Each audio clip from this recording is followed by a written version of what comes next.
May I come in sir? কি আশ্চর্য! এই পিচ্ছি, তুমি তো একটা পিচ্ছি বাচ্চা মানুষ। একটা বাচ্চা হয়ে তুমি বসের চেয়ারে কেন বসে আছো? হ্যাঁ, আজকে এখানে ইন্টারভিউ দিতে আসার কথা। আমার মতো অনেক ক্যান্ডিডেটের ভিতরে ঢুকবে, তারা কি তোমার মতো বাচ্চার কাছে ইন্টারভিউ দিবে? তুমি এই চেয়ার থেকে যাও, এটা অনেক সম্মানিত একটা চেয়ার। এই চেয়ারে বসার যোগ্যতা তোমার নাই, যাও ওঠো। মুখ সামলে কথা বলুন। এটা একটা অফিস, আর আমি যেহেতু বসের চেয়ারে বসে আছি, সো আমি আপনার ইন্টারভিউটা নিব। এই পিচ্ছি, তোমার মাথায় কি সমস্যা আছে? হ্যাঁ, আমাদের মতো ক্যান্ডিডেটের ইন্টারভিউ তোমার কাছে দিতে হবে? তোমার কোনো যোগ্যতা আছে ইন্টারভিউ নেওয়ার? তোমাকে দেখে মনে হচ্ছে তুমি সর্বোচ্চ ক্লাস 5 পর্যন্ত পড়াশোনা করেছো। আই মিন, তোমার যে বয়স, এই বয়সে একটা ছেলে ক্লাস 5 অথবা 6 পর্যন্ত পড়াশোনা করতে পারে। তুমি কিভাবে আমাদের ইন্টারভিউ নেবে? আর তাছাড়া এটা একটা বসের চেয়ার, অনেক রেসপেক্টেবল একটা চেয়ার। এই চেয়ারকে সম্মান দিতে শেখো। তুমি বলবে তুমি আমাদের ইন্টারভিউ নেবে, আর আমরা সেটাই বিশ্বাস করে তোমার কাছে ইন্টারভিউ দিব? অসম্ভব ব্যাপার। আপনি শিক্ষিত হয়েছেন ঠিকই, কিন্তু আপনার ভিতর এক বিন্দু মনুষ্যবোধ নেই। আপনি মানুষের সাথে কিভাবে কথা বলতে হয় সেটা এখন আপনি শিখেন নাই। এই কোম্পানির বস আমি, এক কথা আপনাকে কতবার বলবো? আপনি কি বাংলা কথা বুঝেন না? বাচ্চা মানুষ এটা ঠিক, কিন্তু বেয়াদবি কি করে করতে হয় সেটা দেখছি বেশ ভালো মতো জানো। হ্যাঁ, তোমার মতো একটা বাচ্চার এত বড় সাহস, তুমি আমাদের মতো মানুষদের সঙ্গে বেয়াদবি করে কথা বলছো? হ্যাঁ, এই এখন কি আমাকে মনুষ্যত্ববোধ শিখতে হবে তোমার মতো একটা বাচ্চার কাছ থেকে? আর তাছাড়া তুমি কি জানো এই কোম্পানির বসকে? এই কোম্পানির বসের নাম দোলা খান।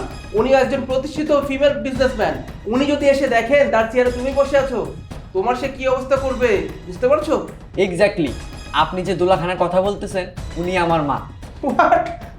Like seriously? আমাকে কোন অ্যাঙ্গেলে তোমার পাগল মনে হয়? হ্যাঁ, তুমি একটা বাচ্চা, তুমি হুট করে বলবে এই কোম্পানির মালিক দোলা খান তোমার মা, আর আমি সেটাই বিশ্বাস করব? হ্যাঁ, শোনো, আমি কেন, কোনো পাগলও বিশ্বাস করবে না যে দোলা খানের বাচ্চা তুমি। অতএব মুখ সামলে কথা বলো। ওয়েট, আমার কথা আপনার বিশ্বাস হচ্ছে না তো? দাঁড়ান দেখাচ্ছি। এই যে দেখুন, উনি দুলা খান, আর উনি হচ্ছেন আমার মা। এই কোম্পানিটা যেহেতু আমার মায়ের, সো এই কোম্পানির মালিক তো আমিও। তাই বলছি, আমি আপনার ইন্টারভিউটা নেব। আপনি আমাকে সম্মান দিয়ে কথা বলুন। এই দোলা তাহলে আমার ওয়াইফ? দোলা, তুমি তুই তুই আমাদের সন্তান, আমার সন্তান! কত বড় হয়ে গেছিস তুই! আমি তোকে আজকে প্রথমবারের মতো দেখবো। আমি আমি তো ভাবতেও পারিনি। বাপরে, আমার বুকে, আমি তোর বাবা! খবরদার! আপনার ওই নোংরা হাত দিয়ে আমাকে স্পর্শ করার চেষ্টা করবেন না। আমি হচ্ছে আপনার সে হতভাগা সন্তান, যে গর্ভে থাকাকালীন আপনি তাকে ছেড়ে চলে গিয়েছিলেন। এখন কেন আমাকে দেখে আপনার আদর করতে মন চাচ্ছে? যখন আপনি আমাদেরকে ছেড়ে চলে গিয়েছিলেন তখন কি আপনার হুঁশ ছিল না? বাবা, তুই তুই তুই এভাবে কথা বলিস না বাবা।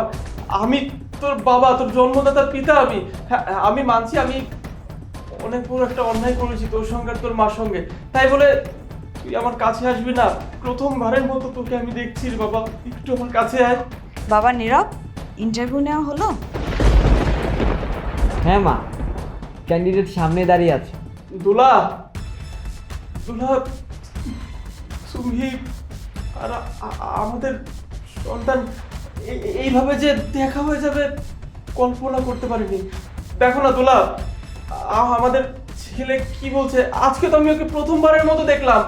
ওকে আমি একটু জড়িয়ে ধরতে চাচ্ছি, কিন্তু ওনা বলছে আমার হাত নাকি নোংরা, আমার কাছে আসতে যাচ্ছে না।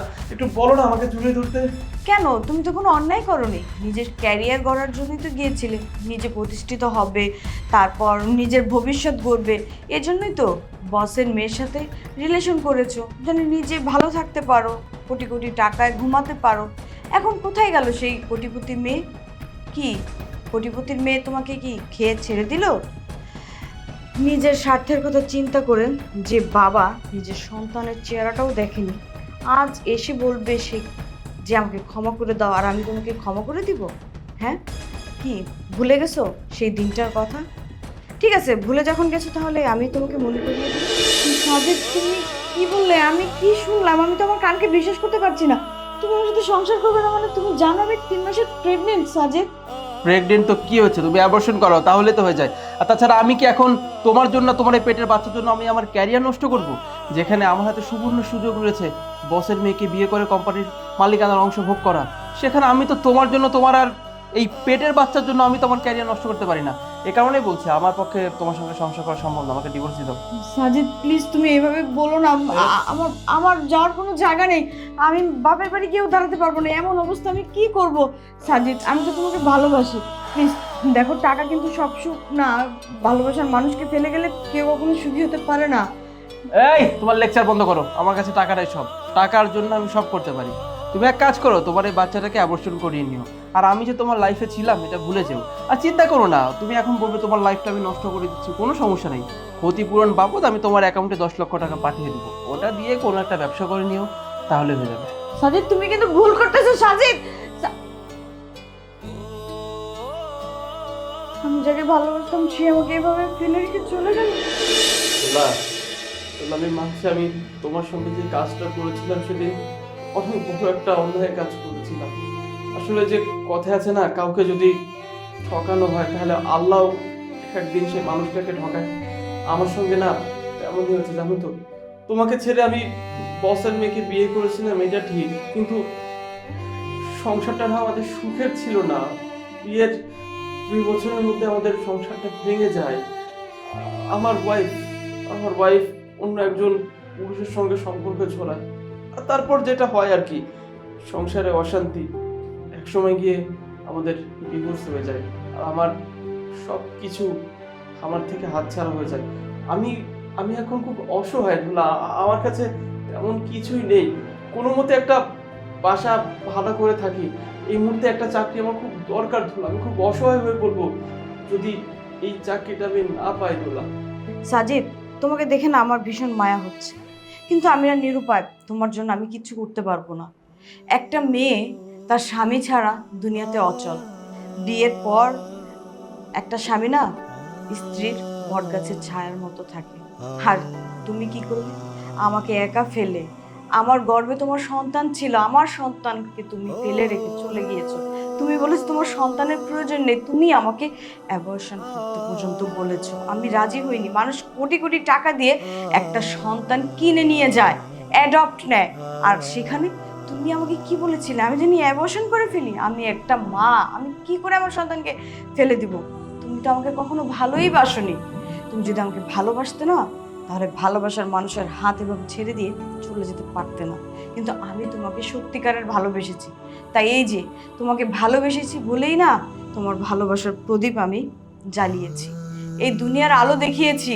নিজের স্বার্থের কথা চিন্তা করিনি, আমি আর বিয়ে করিনি, নিজের সন্তানকে নিয়ে নিজের লাইফটা পার করে দিয়েছি। এই সন্তানটা যেদিন পৃথিবীতে আসে, তুমি জানো সেদিন একটা মেয়ের কতটা কষ্ট হয়। ডাক্তার, নার্স, আদার্স যারা থাকে তাদের সাপোর্টের থেকে একটা স্বামীর সাপোর্ট একটা মেয়ের কাছে কতটা গুরুত্বপূর্ণ, সেই সময়টাতে আমি তোমার সাপোর্ট পাইনি। আর আজ আমার সুখের দিনে এসে তুমি বলতেছো তোমাকে আমি মাফ করে দেব, দুঃখের কথা আমি ভুলে যাব? না সাধু, এত সহজে আমি তোমাকে ক্ষমা করতে পারবো না। আমি ক্ষমা করলেও আমার সন্তান তোমাকে ক্ষমা করবে কিনা সেটা আমি জানি না। ও তো জন্মের পর ওর বাবার চেহারাই কখনো দেখেনি, কারণ তুমি তোমার কোনো ছবি বা আমাদের বিয়ের ছবি কোনো কিছুই আমাদের বাড়িতে রেখে যাওনি।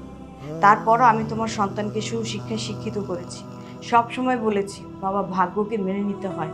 তোমার বাবা যেহেতু চলে গিয়েছে, সে গিয়ে যদি সুখে থাকে, শান্তিতে থাকে, তাকে তার মতো থাকতে দাও, আর আমরা আমাদের মতো ভালো থাকি, কিন্তু বাবাকে কখন অসম্মান করে কথা বলবো না। আর এর জন্যই আমার সন্তান এতক্ষণ যদি তোমার মনে কোনো কষ্ট দিয়ে কথা বলে থাকে, তার জন্য আই এম সরি। আর রইল বাকি, তোমার ছেলে তোমাকে স্পর্শ করতে না করেছে, তোমার হাতে নোংরা লেগে আছে, এটা তুমি ডিজার্ভ করো বলেই না ও তোমাকে বলেছে। তুমি যদি ডিজার্ভ না করতা এই কথাটা ও তোমাকে বলতো না। এখন কেন এইভাবে আকতি মিনতি করছো একটা জবের জন্য?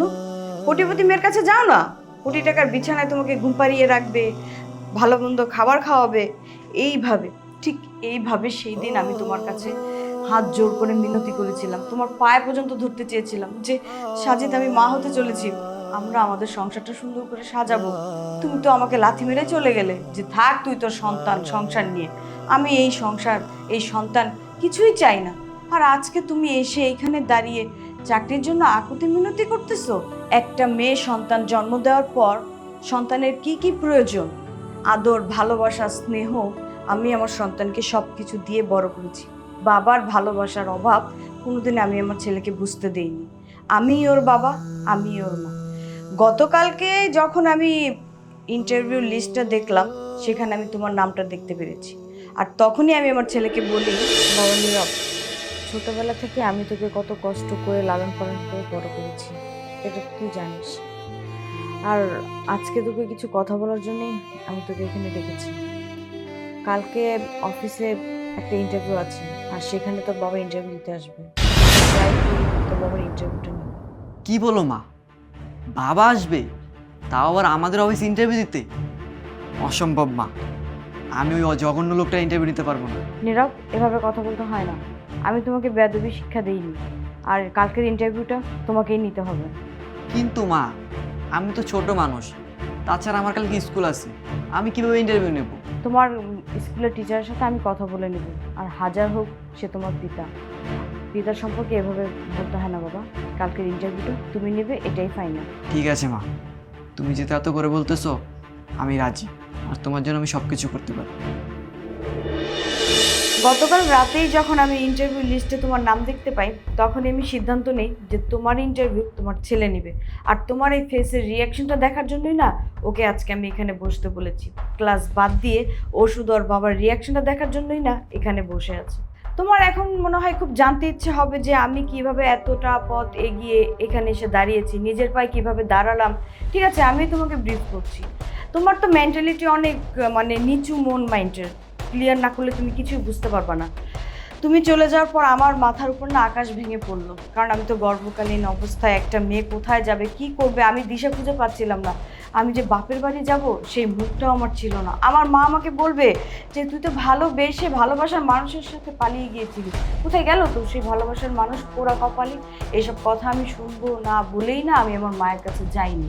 আমি গিয়েছি আমার এক ফ্রেন্ডের বাসায়। ও, আমি তো আগেই বলেছি তোমার মতো নিচু মন মাইন্ডের মানুষ এসব বুঝবে না। ছেলে ফ্রেন্ড না মেয়ে ফ্রেন্ড এটা না বললেও তো তুমি বুঝবে না। আমি আমার মেয়ে ফ্রেন্ডের বাসায় গিয়েছি এবং ওর মাধ্যমে না একটা চায়না বায়ারদের সাথে আমার পরিচয় হয়। আর তাদের সাহায্য নিয়েই আমি আজকে সততার সাথে কাজ করে নিজের পায়ে দাঁড়িয়েছি, নিজের সন্তানকে মানুষের মতো মানুষ গড়তে পেরেছি এবং নিজে এত বড় একটা প্রতিষ্ঠানের মালিক হয়েছি। সো তোমার সাথে এত কথা বাড়িয়ে আমার লাভ নেই। তোমার ছেলে যদি তোমাকে জব দেয় তাহলেই তুমি এই কোম্পানিতে জব পাবে, নয়তো না। বাবা নীরব, তুমি কি ওনাকে এই কোম্পানিতে জব দিতে চাও? না মা, ওনার মতো এরকম একটা সেলফিশ লোককে এই কোম্পানির চাকরি দেওয়া যাবে না। আর আপনাকে বলছি, আপনি এখান থেকে চলে যান। শুনলে তো তোমার ছেলে তোমাকে কি বললো? তুমি তোমার সম্মান নিয়ে এখান থেকে চলে যাও। তোমার সাথে আর কথা বাড়িয়ে বা তোমার সাথে কথা বলার কোনোটা ইচ্ছেই আমার নেই। বাপরে, আমি তোর বাপ হয়ে তোর কাছে ভিক্ষা যাচ্ছি রে বাপ, তুই এখন চাকরিটা দে না। আমি খুব অসহায় হয়ে পড়বো চাকরিটা না পেলে। আমার সন্তান যেহেতু বলেই দিয়েছে যে আপনাকে এই কোম্পানিতে জব দেওয়া যাবে না, এখানে আমার আর কোনো হাত নেই। কারণ আমার উপরে আমার ছেলে কোনো কথাই বলবে না, এটাও আমি জানি। বাট আমার ছেলে যেটা বলবে সেটাই হবে। আপনি আপনার সম্মান নিয়ে এখান থেকে চলে যান, অন্য কোথাও গিয়ে ইন্টারভিউ দিন, যেন আপনার জবটা হয়। নাও মা, তুমি আমাকে ছোটবেলা থেকে অনেক কষ্ট করে লালন পালন করেছো, মানুষ করেছো। আজকে থেকে তুমি আমার মা, তুমি আমার বাবা, তুমি আমার দুনিয়া।